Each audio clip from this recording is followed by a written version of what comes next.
Hello, my name is Justin Sybrand, and I'm here to discuss first and higher order bipartite embeddings. These methods place the two types of nodes present in a bipartite structure into separate embedding subspaces. We achieve this by modeling only same-typed relationships. The first order method learns to give similar embeddings to two same-typed nodes if they share a common neighbor. Extending this concept, the higher order method gives two nodes a similar embedding if their first-order neighborhoods overlap. As you can imagine, the number of comparisons is very large in the higher order case, and not all higher order relationships are equally important. We use the heuristic signal provided by algebraic distance on graphs to estimate weights for higher order connections. We compare these methods against the state of the art on tasks of both link prediction and recommendation. Because our proposed methods are built to encode same-typed clusters very explicitly, we observe both pros and cons.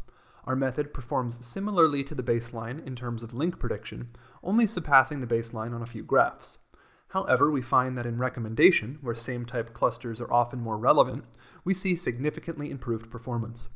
Overall, we find that these approaches are a valuable addition to the class of applications seeking to understand the latent features of bipartite graphs.